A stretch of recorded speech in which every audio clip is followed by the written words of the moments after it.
Hello, I'm Marshall Shore, Arizona's hip historian. Today I'm joined by the Arizona State Capitol because it was recently proclaimed online to be the ugliest state capitol in America. How did that make you feel? It makes me feel mad and upset.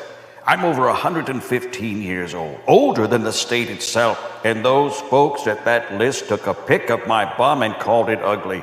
Though I've had some work done, I don't feel that they were correct nor very polite. You know, Capitol, you're looking quite dapper today.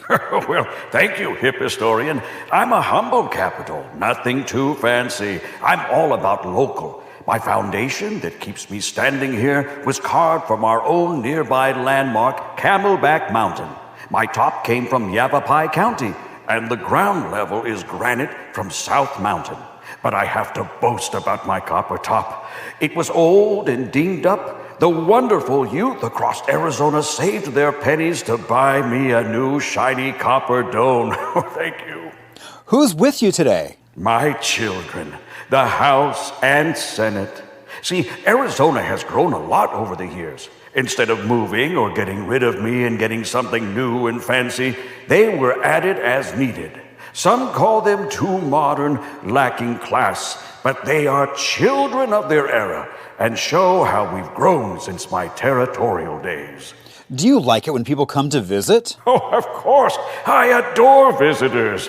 We're the home by and for the people. You can even get a tour of all 4 floors and hear the stories that make Arizona's history great.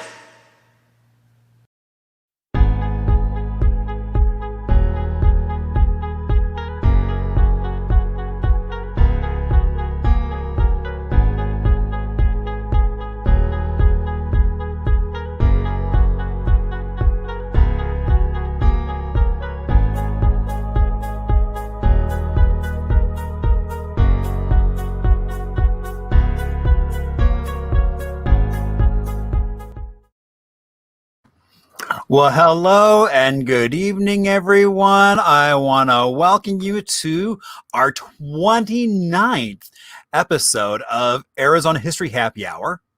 And have we, I say this every week, but it's always true because it's like we have such an amazing show tonight. Oh my gosh. So, there are some of you out there watching on Facebook, Twitch, and YouTube on this November 5th. Where there's a lot going on outside my doors. But what I love is for the next bit of time, I'm here. We're having fun with Arizona history, talking about some great and some crazy things, as you'll find out. So I want to welcome you all. As I said, episode 29. Oh my gosh. Who would have thought going into this? Now, this is only made possible because of so many of you being so generous with donations. No amount is too small. Everything is appreciated. We also do have a sponsor in AARP, and their message is now more than ever, there are critical issues on the line in this election for the 50 plus. Until we have a decision, AARP will fight to make sure voters have their voices heard. If you'd like to find out more of the programming that they're doing all kinds of great virtual things. You can follow them at aarp.org/AZ to find out all the great stuff they're doing. So some of you might be first timers. What do you expect? Well, we're going to have a special guest, Stephanie. We're going to do some trivia because it is a happy hour. We're going to have a cocktail or two. There is also a little bit of Arizona music history, as well as Little Arizona and show and tell. Things kind of from my own archives, because I've got a lot of stuff. So if this is your first time, you might wonder, well, who is this guy on the screen? What's he doing there? Well, to give you a little bit of my own background, so a little over 20 years ago, I was sitting in Brooklyn, actually in this beautiful Carnegie building. And you'll notice that at the very front of that, there's some snow, and decided it was time for a change. So we loaded up everything we own into a big orange cube, a U-Haul. And I think it's really cool. They have their worldwide headquarters right here in Phoenix. And then I started working at a library in South Phoenix. When I got there, there was this really rich oral tradition of the community. And I quickly realized that wasn't really happening around the city or really even the state. People weren't really talking about that new history. And so that's what I started doing, was really talking to people, retelling their stories. And about a little over a decade ago, I actually walked away from libraries to do this as a full-time gig. Now, when we first got here, we moved to a little 1956 ranch. When we moved in, it was lots of beige, a sea of beige, far too many options. And I'm happy to say now it is a lovely two-tone of seafoam and cantaloupe. And then there's my kitchen. All that buttercream yellow tile, the matching stovetop, the matching in-the-wall oven. Now, if you look at your oven and my oven, you'll notice that there's a big difference. A window. So that if I'm baking something, I want to check on it, I've got to open the door. Now, remember, if you're making a cake in there, you don't want to let the door slam shut, because you know what'll happen? Down it will go. And nobody likes a flat cake.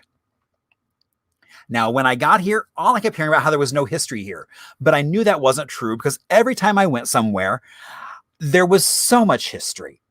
And then there's that post-war boom. All those GIs that either were stationed here, trained here, or passed on their way to somewhere else. And after the war, they were moving here in huge numbers. And in some cases, looking for a house just like mine. And then there's this man, who, even though it's early November, we still need his talent, because he invented air conditioning. So he allowed us to be able to sit at home and make sure that our drapes matched our walls, matched even the grate in the AC unit in the window, so that everything was a nice sea of unification, instead of just sitting in our houses sweating buckets. Now, my name is Marshall Shore. I'm also known as the Hip Historian. Now, you might wonder, how do you become the Hip Historian? Well, when I started doing this, we had a celebration statewide for 100 years of statehood. And on February 14th, they did an amazing production down at the state capitol, a huge stage, all kinds of vendors, and all kinds of performers. And so they gave me 15 minutes, and I chose to talk about my most favorite events that hardly anybody remembers. It was called Mask of the Yellow Moon. It ran from 1926 to 1955. At its height, it had about 5,000 high school and college students performing, as well as helping put on the show. It was woven into the curriculum of every high school in town, and I was lucky enough to find these 3 dresses in a box. Now, these were designed by students here in Phoenix and mainly made by home economics classes. The fabric was donated by local businesses, so there was really zero cost. And so these dresses are actually from the late 30s. And I was able to convince 3 amazing friends to put those on, parade on that stage with me, as we talked about the Mask of Yellow Moon. Now, I've been doing a lot of tours and lectures, but in this moment of COVID, that's not happening. So I've really missed that connection of getting to talk to people, because, some of my best stories actually come from people sharing their personal stories. And when all this hit, that was not happening. So I thought, why don't I start doing some sort of a virtual happy hour? And who knew, here we'd be 29 weeks later still doing it.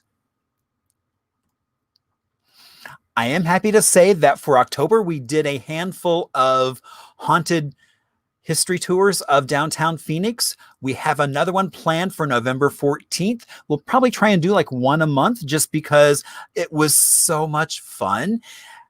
People were loving the connection they were getting of the place where they live to the stories, the buildings that they got to see every day. So my friend Deb and I, we decided, let's just do this once a month and keep the magic going on. So if you'd like to reach out, now you'll know, if you're watching this on Facebook, you do have a chat session off to the right-hand side.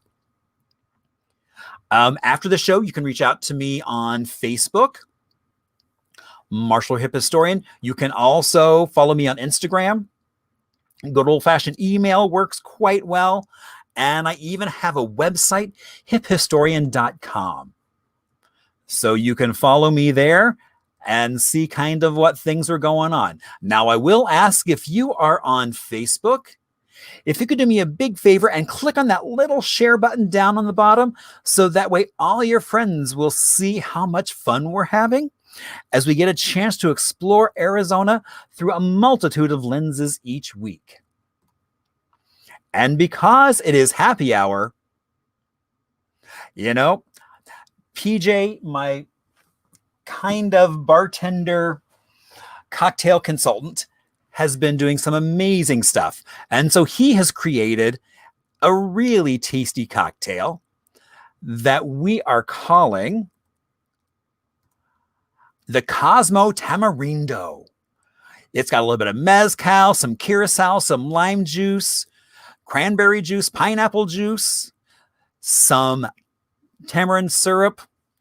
And so the great thing is he creates these over, you can get them in a little jar to go. So let's see if this works. So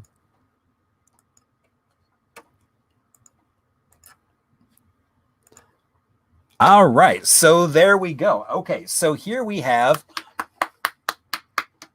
and so I'm just shaking it up so it can get nice and frothy. And it's served neat. And so the beautiful thing is, all I have to do with this cocktail is just pour it in my glass. And they even give you the really cool little garnish of the dried orange to just kind of pop in there. And there you go. We now have our cocktail. So kind of the thought behind this was really kind of looking at sustainability. And so the company that puts, this mezcal from Carino is their first steps towards being sustainable, because they actually cultivate the agave instead of finding it in the wild. So it's much more sustainable. Now, even in their own building, it's basically built out of old shipping containers. They have butterfly and bee conservatories on site. And the barrels, they actually blast with classic rock music while they age, because they've found that actually helps produce a richer flavor out of the wood by those sonic pulses on the wood, which I think is cool. You can also go to their website and listen to the playlist from the Barrel Room, which I think is pretty darn cool.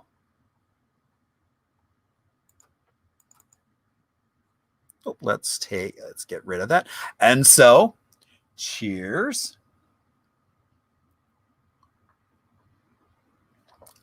Oh, with that mezcal, it's so nice and smoky with the tamarind. Ah, that is so darn good.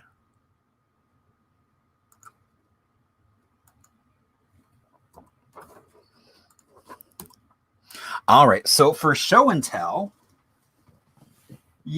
since I haven't really talked about these much, one of my pride and joys of moving to Arizona was, Western wear. So I've got all kinds of Western shirts, which I realize now I probably should be wearing one, but I'm not.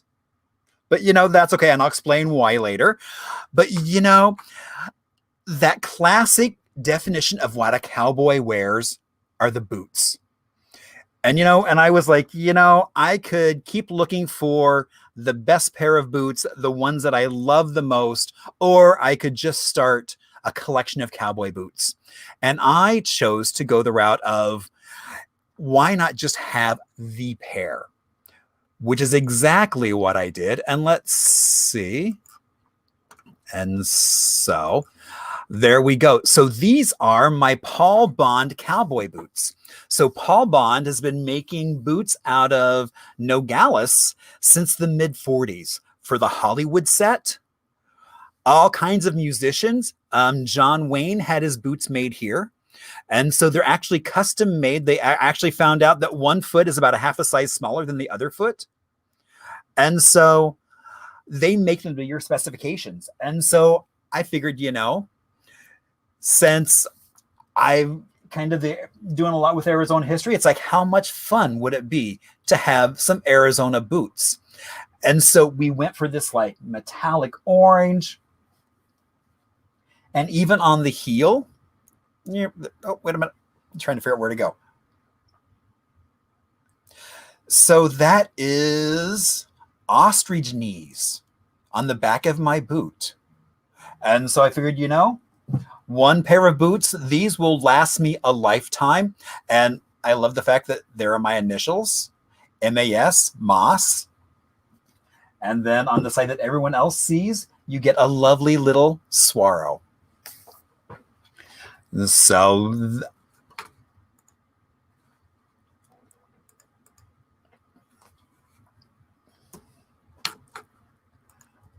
and so there is their office down in Nogales on the US side. Now, Paul Bond started making boots in the 40s. His daughter now runs the company. And it's really cool because when you're there with all the workmen. And so you get to choose every single thing that goes into your boot. As they said, if you can draw it, we can make it. So that's really cool. Now, I'm really happy to say that through the miracle of kind of cabbage together technology from the looks of this, I mean, you've got some speakers, some knobs, some dials, and a screen. Oh my gosh, we're going to have a special Gus come on. All right. And then we'll get rid of that. Hello, Stephanie. How are you today? Hi, Marshall, my friend. How are you? I am great. Already Excellent. having a blast. And Good. so I hear you have a cocktail with you. You do. I do have a cocktail with me. This is a 10-year Whistle Pig single barrel. So cheers to you. Cheers, indeed. So, Stephanie, I know we've met with the board with Beverage Foundation, but tell us a little bit about yourself. Sure. So I have lived here in Arizona for 2 years. So I'm a bit of a newbie here. Prior to that, I lived in Las Vegas for 10 years, which is like living on another planet. But before that, I was in LA, grew up in Texas, but I'm actually a 12th generation New Orleanian. So most of my history and my roots and my familiarity with history is with New Orleans and Louisiana. Ah, very cool. Yeah. So I did spend some time when I first moved here with the Frank Lloyd Wright Foundation and actually worked up at Taliesin West. And I got a full immersion into Scottsdale history through my time there, as well as getting to know Frank Lloyd Wright and his legacy. So that was fun. And prior to that, when I was living in Vegas, I actually worked for Jonathan and Drew Scott from Property Brothers for about 5 years and built their whole product licensing program for them and managed all of their intellectual property and traveled all over the country and a little bit all over the world with them. Wow. And I know they've been here to the fairgrounds for a variety of like home shows, things like that. Yeah. Yes, I actually set that one up, so you're welcome. Oh, I was going to ask. I was like, okay, do we have you to thank for that? So yes, putting them out, making them go to work. Yeah. Very good. I look forward to actually going to visit the fairgrounds. I mean, the fair was canceled. They did a fair food thing over the weekends that was packed. They're now doing a variety of movies. They're doing drive-in concerts, drive-in movies. I love how innovative everyone's being with finding new experiences and new ways to bring groups together in a safe way. That's a really cool thing to really spur some creativity amongst the folks here. Indeed. So we're going to get ready for some trivia. Excellent. Now I know you created this trivia, and so when we do our trivia, we do a little bit differently because we go through the multiple choice questions, so that even if you don't know what the answer is, you can just take a stab and guess and have a good shot of getting it right. Right.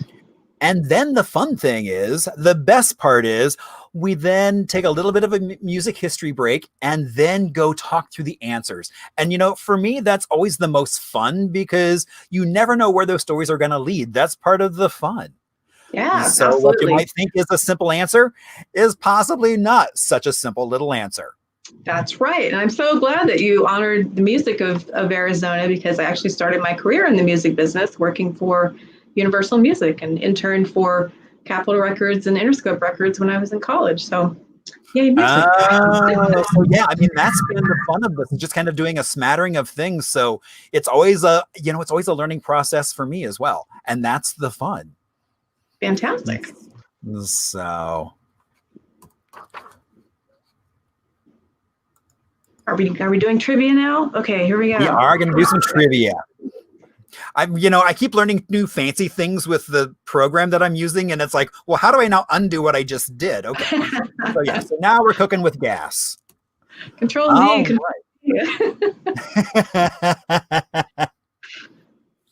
All right. Which globally famous architect is buried in Scottsdale? Is it A, Charles E. White, B, Louis Sullivan, C, Frank Lloyd Wright, or D, Ludwig Mies van der Rohe? And so what you can do with this is you can either keep track of your answers in the chat session. If you've got a crayon and a paper bag nearby, you can use that. You can use a Sharpie and your leg, whatever you would like. Whatever makes you happy, go for it. Because, the goal of this is to have fun. All right, question 2. What was Frank Lloyd Wright's favorite restaurant in Arizona? El Charro Cafe. A. B. Los Olivos Mexican Patio. C. Charlie Clark Steakhouse. Or D. Rock Springs Cafe. Which one of those places was Frank Lloyd Wright's favorite restaurant in all of Arizona?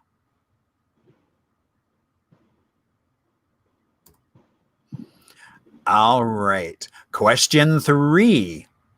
How much did Frank Lloyd Wright pay for the land that is now Taliesin West?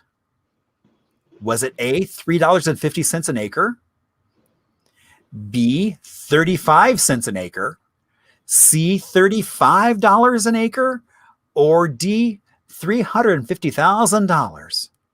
How much did Frank Lloyd Wright pay for the land that is now Taliesin West?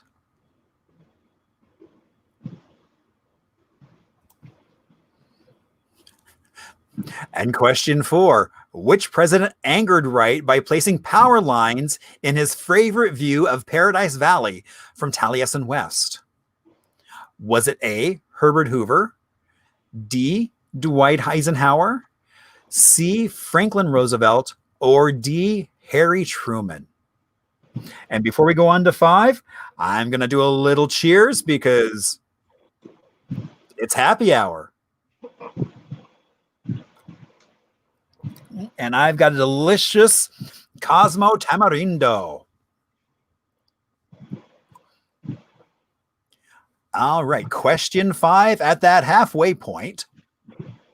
Where was Wright's original Arizona settlement, known as Ocotillo? Was it A, Chandler, B, Jerome, C, Wickenburg, or D, Scottsdale? All right, so going on to question 6. Wright fellow William Wesley Peters married which dictator's daughter and lived with her at Taliesin West? Scandalous. Was it A, Benito Mussolini, B, Joseph Stalin, C, Muammar Gaddafi, or D, Vladimir Lenin?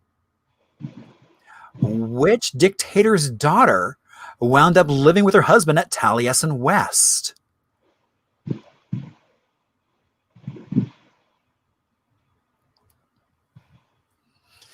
During the next 30 years, the Arizona population is forecasted to rise by A, 28,000, B, 280,000, C, 2.8 million, or D, 28 million. During the next 30 years, our population is forecasted to rise by how much? It's one of those.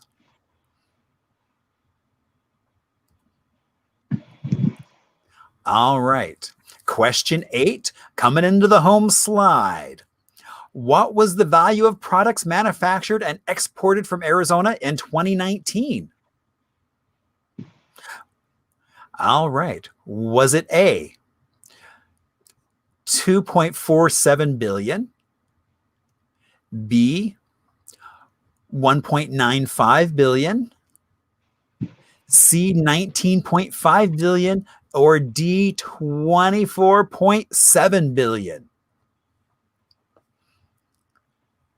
What was the value of products manufactured and exported from Arizona last year?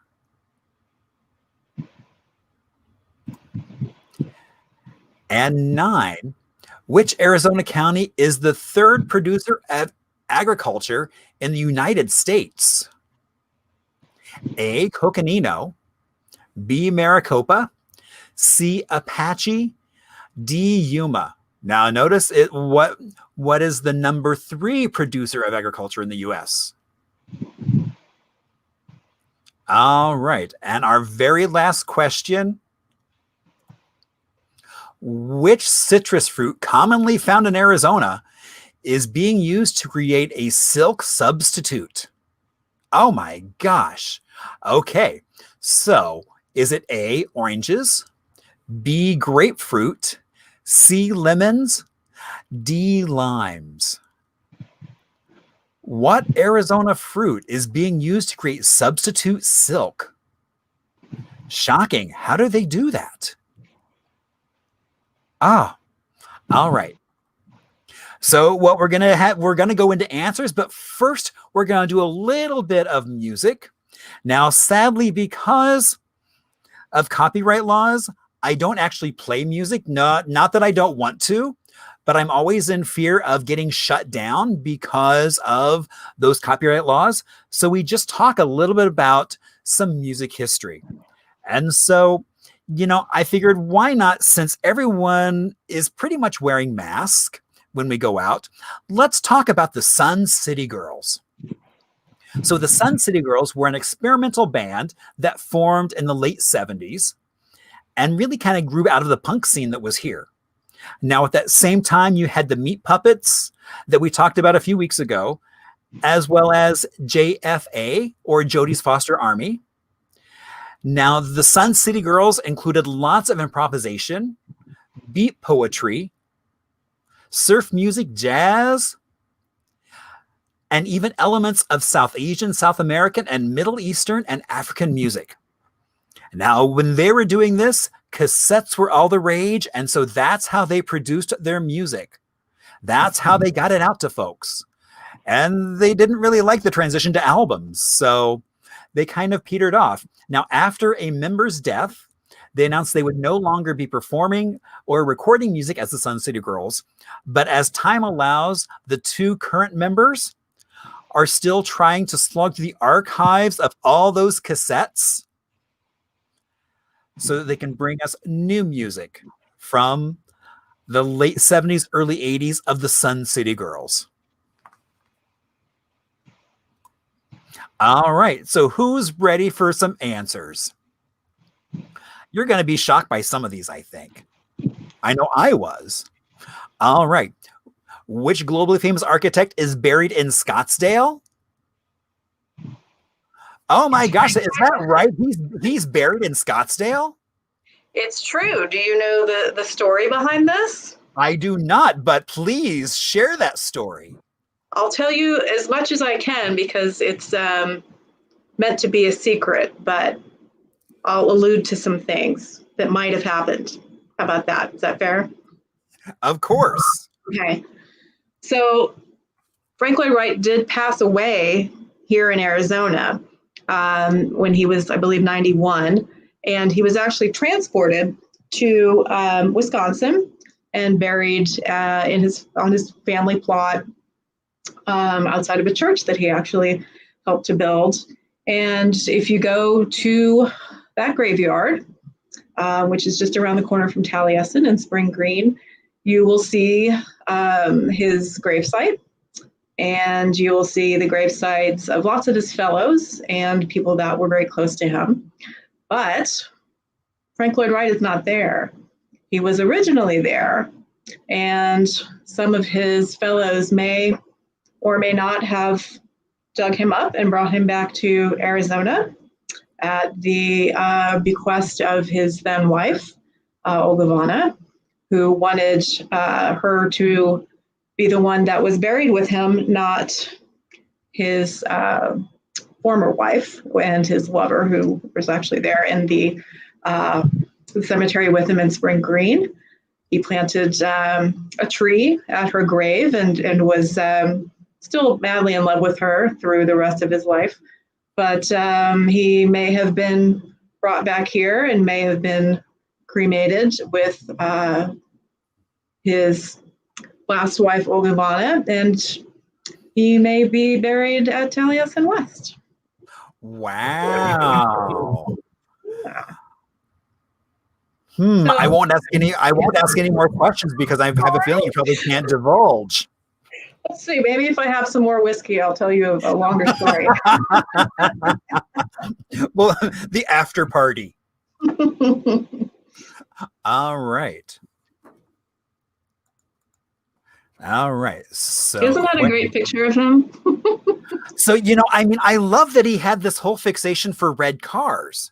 Yes, the very particular shade.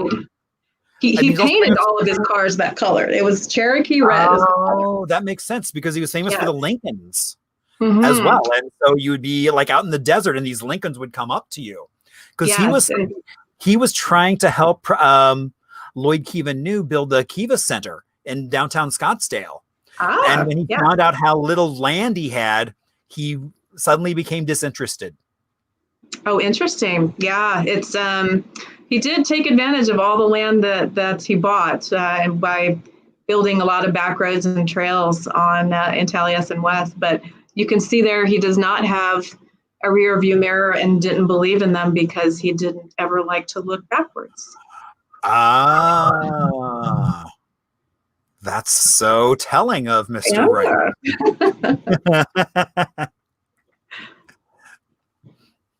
All right. What was Frank Lloyd Wright's favorite restaurant in Arizona? Oh, Los Olivos. That's right. Right outside the art museum.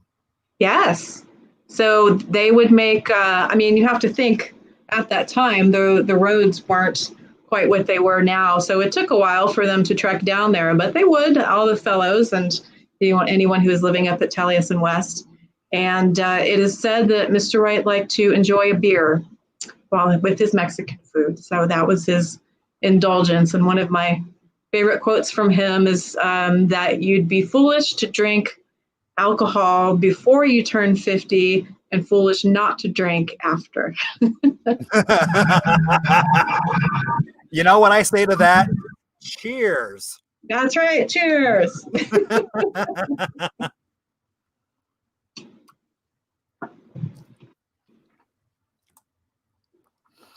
All right. So how much did Frank Lloyd Wright pay for the land that is now Taliesin West? Wow. Be 35 cents an acre? Oh my gosh. Yes. So that was something that he actually has the water rights there as well. So it was interesting because he grew up on a farm and in an area where he knew how to read the lay of the land. So he said when he bought the land that he wanted the water rights also. And the city of Scottsdale said, whatever, you can have it. There's no water up there. Crazy old fool. So he could tell by the way that the water ran down on the side of the mountain there that there was indeed water on the property. And soon after they purchased it, he and the fellows actually dug into the land and found spring water. And to this day, Taliesin West has not used a drop of city or state water. They only use the spring water there. So when you go there and drink from the water fountains or use any of the facilities there and in the kitchen as well, which they still have a kitchen, everything there is water from the land. How cool is that? Yeah. I had no idea that it was all well water. Basically, it was basically groundwater. Yes, and the big joke we had was that there must be something magical in that water because all of the fellows lived well into their 90s, and many of them are still alive today. So whenever you can, just go there and drink the water and rub it all over yourself. It's like the fountain of youth. Who That's knew right. it was at Taliesin West? I always joked we should put it in little vials and sell it because we could make a ton of money. Well, that's what I was going to say. I'm like, do they actually have like a little bottle you could buy and take it off site and drink? No, That's I probably know. good and bad. I mean, Yeah. eco-friendly and everything, but Right. There's one water fountain outside the studio, so you can actually drink the water. So yeah, just go ahead and take the tour and just get in there. wow. Yeah. All right. So on to question 4.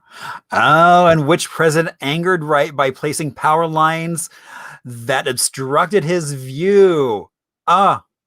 Yes, and so this is actually a picture I took from my office, but if you look kind of on the right side of the screen, and I was at the top of a hill, so you can see the power lines over on the right, but if you stood in Wright's favorite spot, which was kind of there was an apex that kind of looked over the valley, that was where he actually stood and watched Sputnik pass over Taliesin West back in the day, but you could see those power lines and it made him crazy.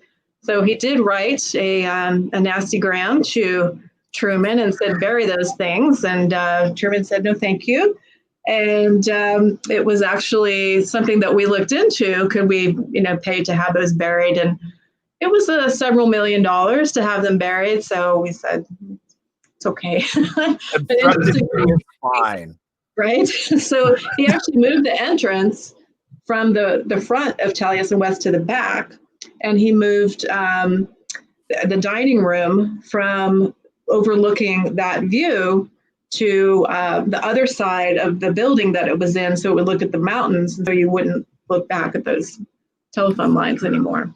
Wow! So he was heavily offended by those power lines. Well, yeah, and there's a few trees that he planted to in some of his favorite spots around campus that would later block the view of the valley because he just really didn't want to see those lines.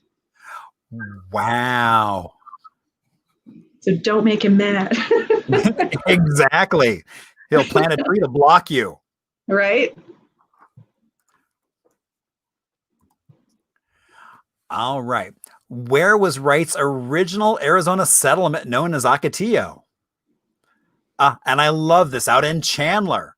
What was he doing out in Chandler of all places? They were actually, Dr. Chandler, for whom Chandler is named, I don't think it was actually a city at that point, but it's now Chandler, was planning on building a large resort in that area. So Wright set up camp there to get to know the land. And this was just after his doctor, he was having some upper respiratory problems. He told Wright, you can't survive another winter in Wisconsin. So you need to find some place to go that is warmer, that you can breathe more easily in the winter. So from that point, they went to Chandler, set up this camp, and at the behest of Dr. Chandler, because he wanted to build this resort out there. And financial circumstances were such that it was never built. However, they were able to experiment with desert materials to start making desert buildings. And you'll see there one of the exterior views, and then above that you have an interior view, and you can show that Wright actually collected a lot of rugs and pieces from the indigenous tribes and used that as decoration. And there's still a lot of that out Taliesin West. He was just really inspired by the Native Americans and did what he could to respect them. And you can also see there's a piano, so where they took music with them everywhere they went. And later on, as you probably know, the Price House that is in Paradise Valley, that's now owned by the U-Haul family. That was a spot where Wright and his fellows used to go to have picnics, and they'd bring these tablets out and do some drawings and bring musical instruments and spend the afternoon there sketching. And so that was one of their favorite spots. And so when the house was built for the U-Haul family, that's the spot that Wright suggested. Now, I also like that even at Akatia, you can start to see some of those shapes that became incorporated then into Taliesin West. Exactly. I mean, the use of canvas and everything else. Yeah. So is that original camp still standing? Parts of it, I believe, still are. And parts of it have been, I think a resort was built in that general area at some point. But there's a little model of it at Taliesin West in the theater, if you ever go out there and take a tour. The full kind of miniature of the campus is there, which is pretty cool to see that they put a lot of thought into that. And you can really see the inspiration of that original camp at Taliesin West. So what was he doing in Arizona to get out to Chandler? I mean, did he come here just for Chandler? Yes, he was contacted by the folks that wanted to build that resort. And and with the combination of, and he was requested to work on a lot of projects that he never actually worked on, but the combination of him needing a more dry, arid place to live in the winter, and the interest of him taking on that resort project were the combination of things that brought him here. And he really fell in love with the desert and the desert landscape. But from that point forward, he actually, and they would do a migration trip every 6 months between Wisconsin and Arizona. So when it got too cold in Wisconsin, come down here. And when it started getting too hot here, they go back up to Wisconsin. So smart. The original snowbird. Yes, exactly. So as we're all trying they actually still do that trip to this day. The surviving fellows. Yeah.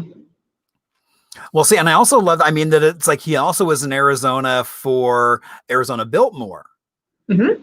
MacArthur, who had been one of his draftsmen. Right. So he was a consultant on that project, and he, despite what the Biltmore may say, he didn't actually design it. He was a consultant on the project. And right. The fellow who did build it was a little nervous that Wright would sue him for using some of the design elements that Wright was known for, but he really couldn't have done that legally. But Wright was then hired as a consultant. See, he should have brought you on as a consultant to let him know that he didn't need to go there. About intellectual property.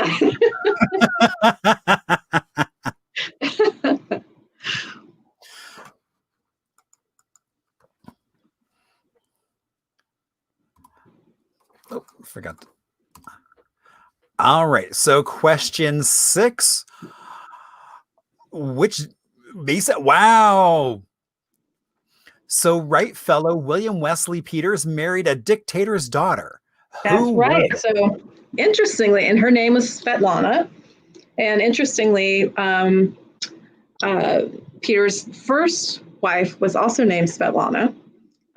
Easy to keep things straight that way, I suppose. But his first wife was Frank Lloyd Wright's adopted daughter by marriage to his final wife, Olga. And she was actually killed in a car accident.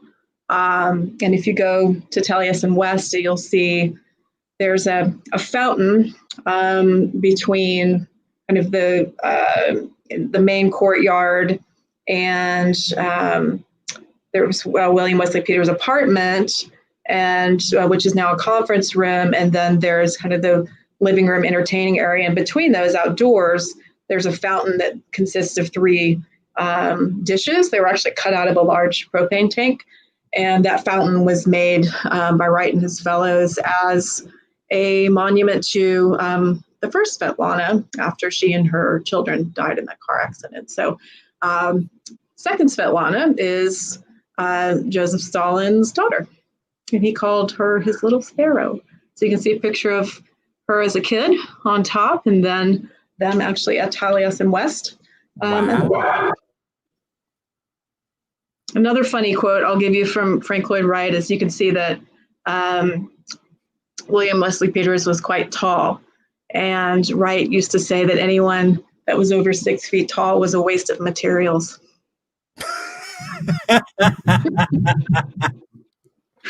Was it because when you said little sparrow, I was like, oh my gosh, is she that short?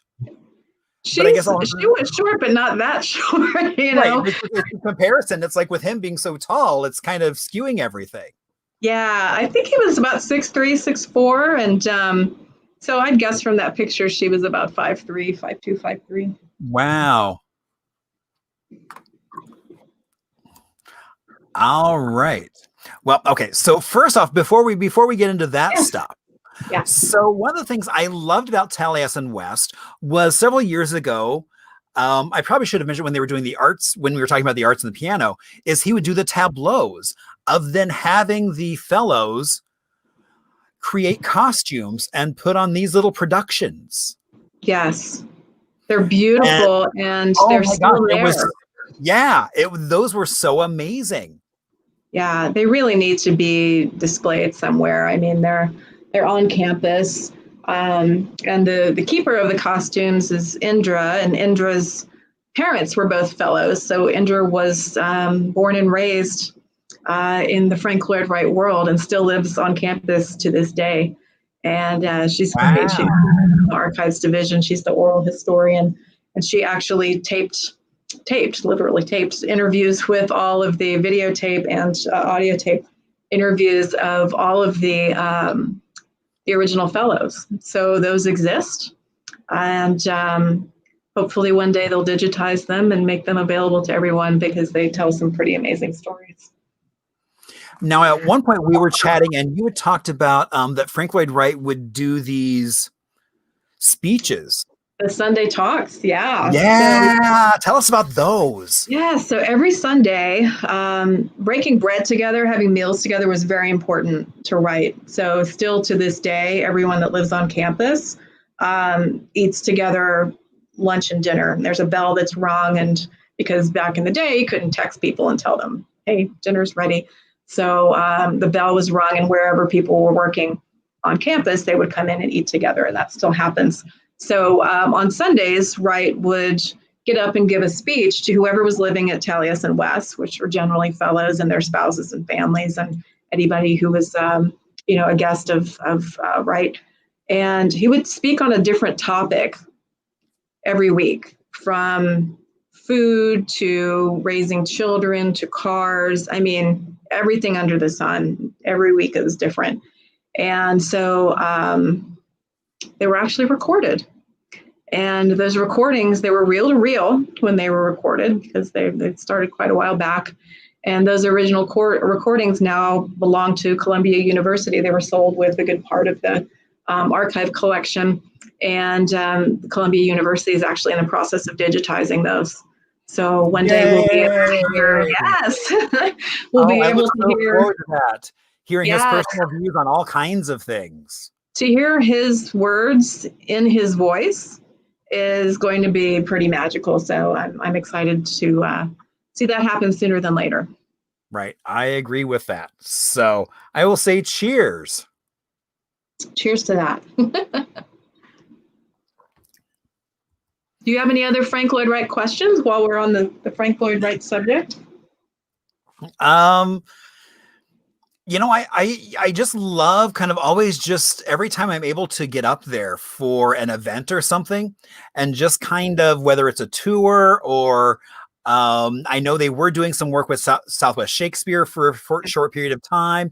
So they were Yeah. really kind of opening up and trying to do a lot of different things to really become a hub of the community. And I kind Yeah. of love that aspect.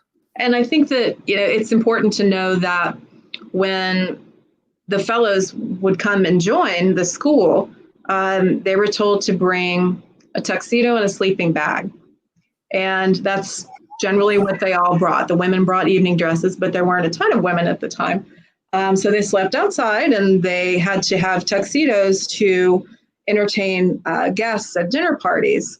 And Wright told them that this would get them more familiar with dealing with the level of clientele that they would have in the future as architects, which is a great way to get free labor from students. Right, exactly.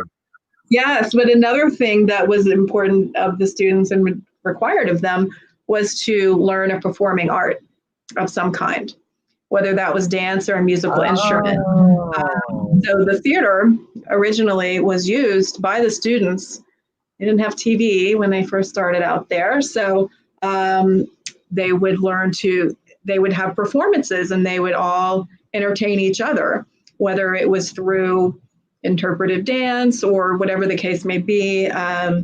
Olga Vana was very much into dance, Wright's final wife, and she brought dance into the community, and they put on some pretty amazing performances there. And as you mentioned, they designed all their own costumes with whatever they could pull together to design costumes. And I mean, they were stunning, just really beautiful. But you either learn to dance or you learn to play a musical instrument, and that's all there was to it. Wow. Yeah. So they truly embraced the arts in every way. And of course, Wright thought that architecture was the highest form of art and brought all forms of art together. So yeah, it's pretty cool place. Well, and I'm so happy to hear that so the David Wright House, one of two that he built for family, which is here in Arcadia, recently sold, and the rumor is they actually want to preserve the house. So I know that's been a bone of contention. So happy to it's hear a beautiful house.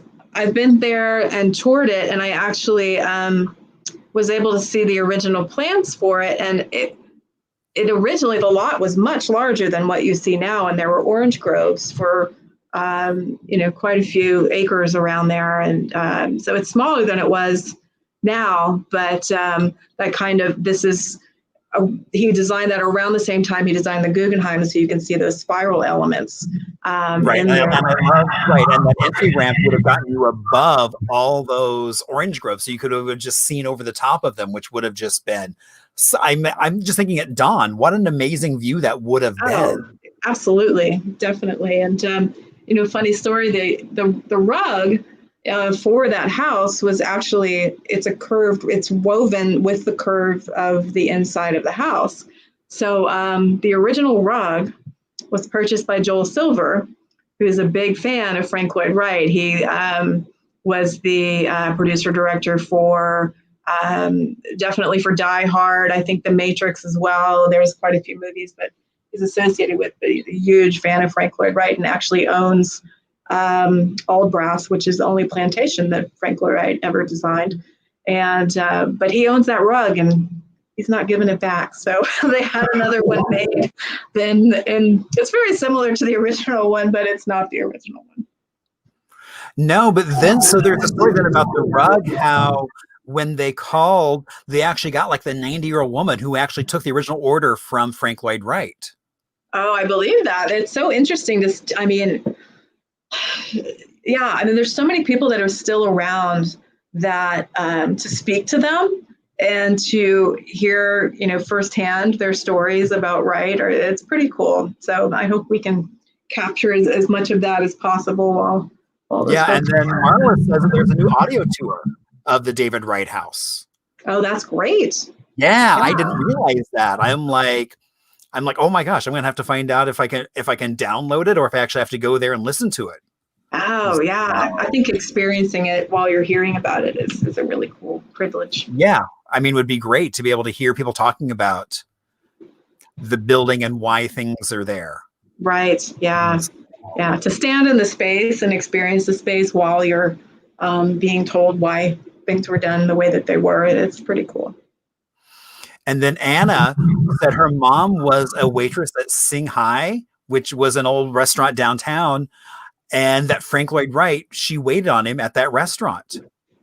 Was he nice to her? I hate to ask.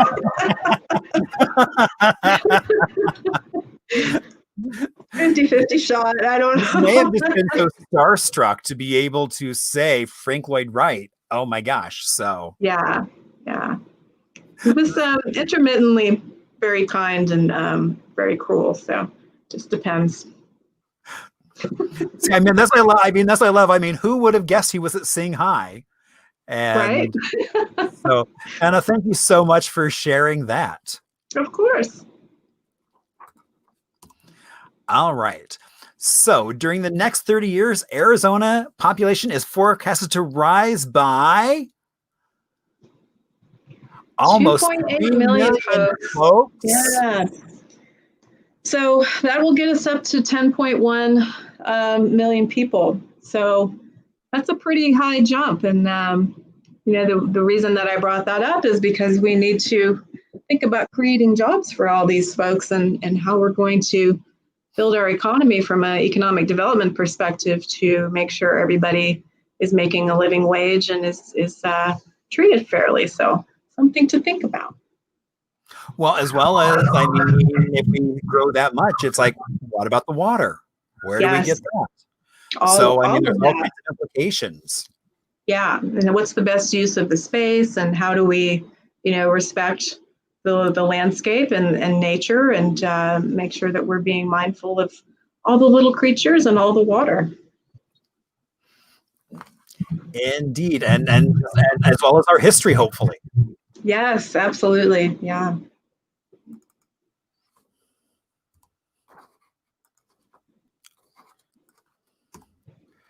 All right. What was the value of products manufactured and exported from Arizona last year in 2019? 24.7 billion, folks. That's a lot. Wow, that is a lot. Yes, and we're very fortunate to be leaning into manufacturing. And actually, the original, we have a picture of Jared here with his OXDX line, and he's speaking with the mayor of Tempe and the head of economic development about that a few weeks ago when we did a quick tour to look at PPE production at Fabric. And it's worth noting that the original apparel manufacturing happening in Arizona was tennis gear. So we've come a bit of a ways from that, but we'd love to bring more apparel manufacturing back to Arizona and help create more jobs. Right. I mean, and it's like, and with all the tech industry that's coming in, I think really kind of creating a synergy of, I think that's one thing we're getting in later is just kind of innovation in textiles and things like that. And that crossover of where they can all start interconnecting and things like that. Absolutely. And it's time. We need to make sure that we're not only creating jobs, but creating them sustainably and creating sustainable materials here. Right. So they don't poison the earth. Exactly. Although Anna does say that her mom said that Frank Lloyd Wright was a dapper dresser. Oh, absolutely. He wore a cape most of the time, and his hat, which he's quite famous for. A couple of pictures of him at Taliesin West wearing just kind of you could tell it was when it started to get a little warm, but he had a handkerchief around his neck and a short sleeve, kind of a linen shirt. You don't usually see him that casual, but yes, he always dressed up to go out and had a walking stick. One of his walking sticks actually had a dagger in it, and one of his fellows, not terribly long ago, took it to an airport and found out that was a bit of a mistake. So, but yes, always with the hat and the cape, and a good dresser, and he always had we'll call them risers in his shoes. Oh my! Yeah, so he had the dress shoes. which was, the fashion at the time too, but made him a little taller too. So he A says little he was personal. he was around 5'8", he liked to say, 5'8" and a half, but we think he was maybe closer to 5'5", 5'6". And you Oh, can and see I realized I should also. So my green screen is ah, his state capitol complex. So in the late 50s, when they were going to do an addition on the state capitol here, he decided that they should do this whole campus. And so he went off and designed this. And so this is a model that someone made. And several years ago, this was at the state capitol on display. so do you know why they rejected it? I don't. They said it was too futuristic. It was wacky. And they just thought Oh, nobody would like it. And it was just too crazy for the time. It looked like something out of a sci-fi movie. So, I mean, you can see those hexagons all over were meant to let natural light into the building, which is, critical for biophilic design, really bringing nature indoors. And right. there were plants growing all, through those hexagons in the way that it was mocked up. But luckily we have the spire. So you see the big spire in the kind of in the middle there, but that's what lives now on the corner of Scottsdale Boulevard and Frank Lloyd Wright Boulevard. Indeed. And I think a storm, I hope it was a storm, recently took out one of the beautiful blue panels on the side of that spire. So hopefully that'll Oh, be. no. Yeah. Okay. I'm hoping they're going to fix that because that darn Yes. thing is beautiful. Fix that, city of Scottsdale. Get right on that. That's right. There's nothing else to worry about right now, right? Nope, not a thing. Nope. All right. So, which Arizona county is the third producer of agriculture in the United States? Maricopa. Wow. Yeah, that's what I said. I mean, I mean, I know Yuma's up there really high. I Yeah. guess I'm kind of surprised that Maricopa is that high. It was astonishing to me. I actually had a meeting with the economic development team for the city of Phoenix a couple of weeks ago, and we were talking about the possibility of transforming food waste into as alternative input into alternative textiles to make biofabricated textiles or alternative input textiles. Right now, they're using cactus in Mexico to create a leather substitute, and it's a breathable leather. So it's very interesting to the automotive industry and things like that. But there's a lot of different ways that we can create textiles that are actually biodegradable by using these alternative inputs, which we'll talk about in the next question. I was going to say, I think we talk about this in the next question. Yes. So, and then I know there are a lot of farmers that actually bring stuff in for the farmers market that are local. And so they just drive in with trucks full of stuff and pitch a tent and pretty much sell it at a variety of farmers markets around the valley. And we should support them. Absolutely. The restaurants more and more supporting them, but we as consumers need to support them as well. So Right. Buy local. Exactly. Very much so. Buy local. All right. And our last question, which citrus fruit commonly found in Arizona is being used to create a silk substitute? Oranges.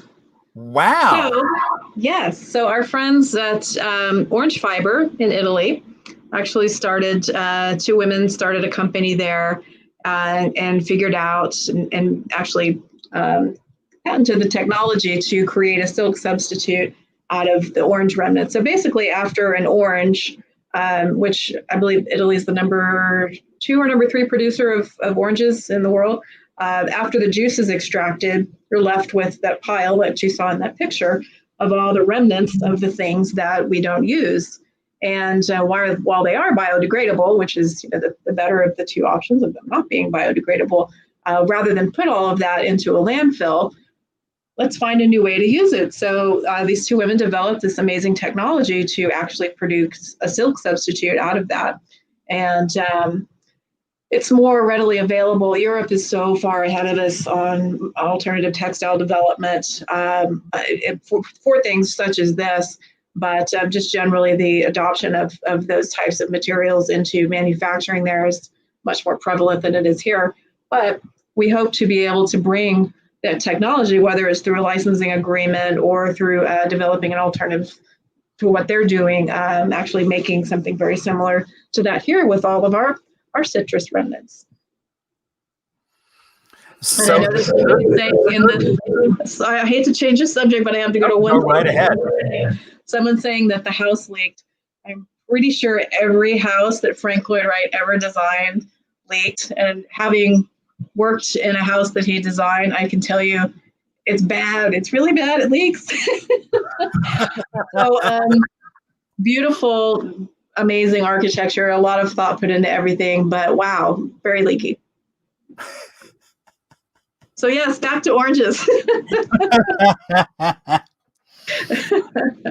So the shirt I'm wearing is made out of something called lysel, which is made from eucalyptus trees. Yes. Where they take the pulp, and so because it's a fast-growing tree, that is not. It's not like the Amazon rainforest knocking that down.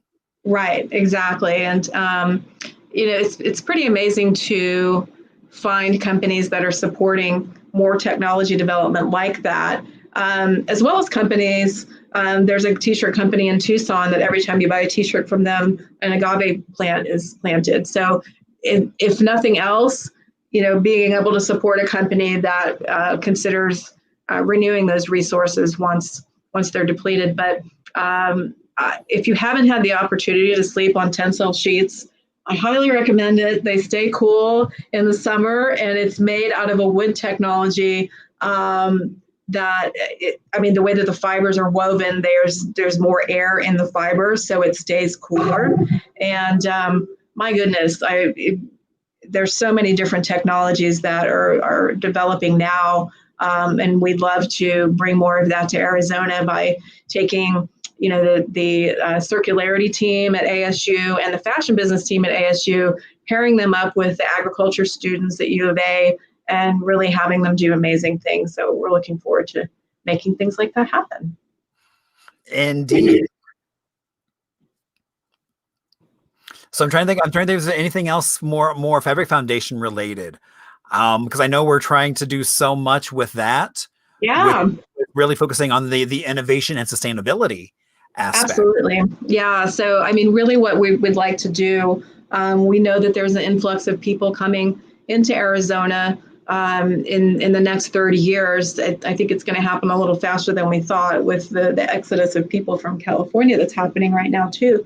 But as we bring folks into the state, we need to create jobs for people that are already here, as well as for the people that are newly here. So being able to take workforce development initiatives into communities, whether it's the Native American communities, teaching sewing skills there. There's an amazing company that's out in New York right now called Shimmy.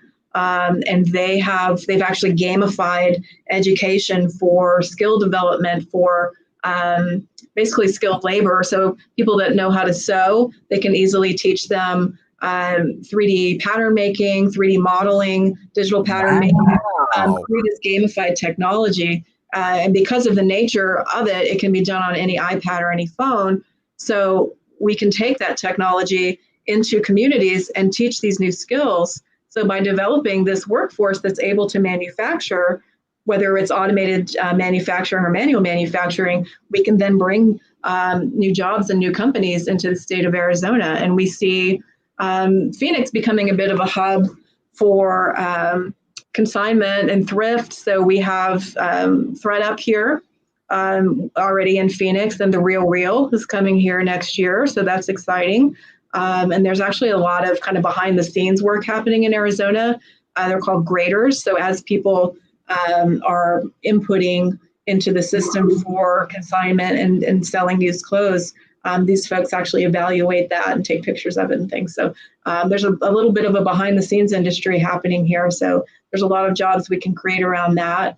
We have an amazing company in It's just outside of Chandler, and it is called Phoenix Fibers. And they actually recycle denim and a lot of other materials and make them into things like insulation. So we have kind of these siloed elements of this here in the state. So what we want to do is bring them together and really make Arizona a hub for material innovation and alternative textile development, and really teach people about apparel circularity too, and why it's so important. Oh, and I didn't realize Haley used to be a seamstress back in Chicago. Yay! Do you want to teach some classes, Haley? I'm kidding, but I'm not. I was going to say wink, wink. Tell Marshall. Tell Marshall.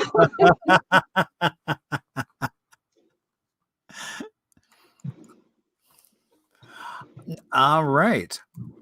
So how did everybody do out there? I mean, it probably wasn't quite what you expected. When you saw Fabric Foundation, you probably expected a lot more clothing talk. But I think even the clothing talk we did was pretty exciting because it was more innovation and just kind of really talking about what's next, not what we're doing now, but what's that next wave of manufacturing textiles. And so trying to create that right here. So how did everybody do? I mean, because you probably weren't expecting a lot of Frank Lloyd Wright, so you didn't get a chance to prep for it. Threw you a curveball. Indeed. See Anita, yep. She did a little under half, but that exactly is right. But the great thing is how much we get a chance to learn. And that's the whole reason why we do this. So Stephanie, thank you so much for being our guest this evening. Thank you to everyone out there. Cheers. Indeed. One last parting cheers. Oh, actually, wait, let me go big so that way everybody can see our. We'll get our glasses to meet in the middle somewhere. Ah, there we go. Oh, wait a minute. Cheers. Cheers. Stephanie, have a great rest of your night. And I will see you soon. Thanks, everybody. Thanks, Marshall. This was fun. Bye. All right. Well, that's part of the fun of this is you never know quite what to expect. And so there you go. So we're now coming up to Little Arizona, where we get to talk about a little town in Arizona. And so this portion is sponsored by First Families of Arizona. They have been, in order to be a member, oh my gosh, they have so many amazing members and stories. So you can follow them on Facebook under First Families Arizona. You can also find their website at TFFOA, the initials, .org. They're doing a lot of programs virtually, which has been a lot of fun. And so now we get a chance to talk about one of my favorite segments, Little Arizona, where we get to focus on small towns across Arizona. I try to focus on really small towns because, a lot of people don't realize, but I came from Indiana, living in a town of 25 people, 2 roads, 1 stop sign. And so I kind of have an affinity for the character of a small town, as opposed to the 5th largest city in the country. And so we're going to chance to talk about Tonopah. So Tonopah is probably about 50 miles kind of northwest of Phoenix. And you can see there, it's right off the 10.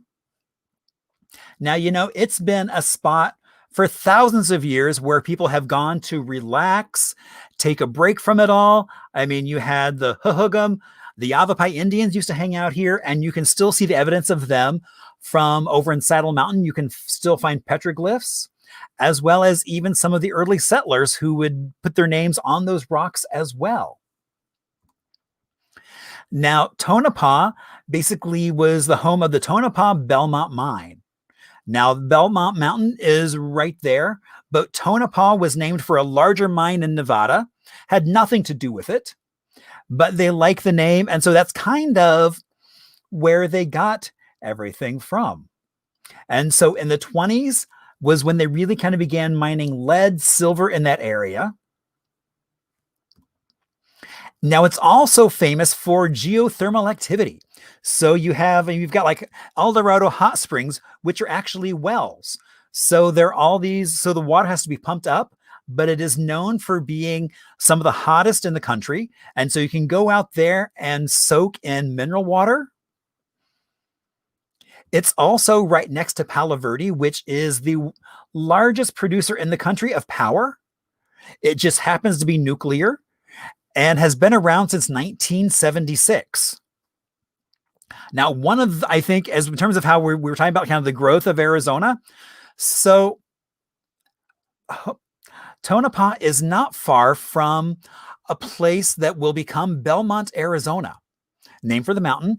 And so Steve Jobs has bought like 24,000 acres and will create a smart city. So a smart city is really a city that's really forward thinking, with a community that has at its heart communication and infrastructure that embraces that cutting edge technology, designed around high-speed digital or whatever is next, data centers, new manufacturing technologies, as well as autonomous vehicles. And so that's going to be basically just outside of Tonopah. And so that will be kind of coming along as it's developed. And so I think you'll wind up seeing a lot more things happening in the West Valley than you do now. There's already a lot of innovation coming in, I think, with this idea, as well as things just start to migrate that way. So you can go hang out in one of those lovely pools of hot water as you await the arrival of that smart city. It's also, well, we don't know if it's famous or not. So the song Willin' by Lowell George of Little Feat, there is in that song, I've been from Tucson to Tucumcari, Tallahatchie to Tonopah. We don't really know if he's talking about Nevada or Tonopah, Arizona. So that's a big quandary. So I always like to throw questions out there. So, hey, you know, if anybody out there knows the real story, please give up some dirt. So next week, I am happy to say we have my friend Clody, who will be talking about African-American history right here in Arizona. So that I know will be such an amazing show. She did a whole display on kind of the migration to Arizona. She'll talk about that as well as music. So it's going to be a really fun presentation. Now, always remember, if you have any questions, ideas for stories, or comments, you can either drop them here in the chat, or after this, you can throw them in an email, send them off, or always Facebook. A reminder that on Saturday, November 14th, we will be doing a walking tour of downtown Phoenix where everybody is wearing a mask, including myself. And so we actually have little microphones stuck in the mask with little hips on our little speakers on our hips. So that way people can actually hear us. So looking forward to that. Be sure and check out my website, because I'm always adding new things, or figuring out how it works. So we're also doing next week with Jewish Family Services, we are doing a program called Cut a Rug and Explore 1949, as we get a chance to talk about the music, fashion, movies of the era, as a way to just kind of help folks who are in senior centers to keep them kind of mentally active and engaged. So if you want information on how to sign someone up for that, please let me know. I am happy to share that. On Saturday, we are doing one of our storytelling circles, focusing on the LGBTQ plus community right here in the Valley. If you know anyone, please let me know. I will be happy to get them signed up. We also have just scheduled another one that didn't make it on this flyer, but if you're interested, let me know, and we'll be happy to get you hooked up. And so that way you can share and hear some stories. And I'm so excited, hot off the presses, is the Arizona Hip Historian Activity Book. That's right. You know, when you grew up, you would go to those restaurants and they would give you the menu that you could color on while your parents ate, so you weren't quite of a distraction. And so we created with my friend Johnny, created this book that has things like a word search, visual bingo. It even has recipes in it. So that's a lot of fun. You can get those at a variety of places. Coming up, there is a night market at Thunderbird Lounge on November 29th, which is a Sunday. And then Saturday before is the Grand Avenue Holiday Market. If you just can't wait, you can also go on my website and they are there. Now, I do always want to give a shout out because this show only happens because of all of you out there. Any donation, there is nothing that is too small. Everything is appreciated. We also have a sponsor, AARP, and they have a message that it's now more than ever. There are critical issues on the line in this election for the 50 plus. Until there's a decision, AARP will fight to make sure that voters 50 plus that have made their voices, make sure that indeed they are heard. So I always want to give a shout out to my friend Cole and Chris who created that intro video, as well as PJ, my amazing cocktail advisor, who always comes up with spot on cocktails that just fit the mood, as well as our outro music is done by Mr. Ho, who was originally from Sunny Slope, actually now has his own Orchestratica group out in the East Coast, as well as found film footage from Arizona. So everybody, have a great rest of your night. We will see you back here, same bat time, same bat channel, as we get a chance to explore Arizona history in yet another different way. All right, everybody, have a great night, and I will see you next week. Hello, I'm Marshall Shore, Arizona's hip historian. Today I'm joined by the Arizona State Capitol because it was recently proclaimed online to be the ugliest state capitol in America. How did that make you feel? It makes me feel mad and upset. I'm over 115 years old, older than the state itself, and those folks at that list took a pic of my bum and called it ugly, though I've had some work done. I realized I clicked on the wrong video. I am so sorry about that. I was like, wait a minute, what's going on there? All right, let's try that again.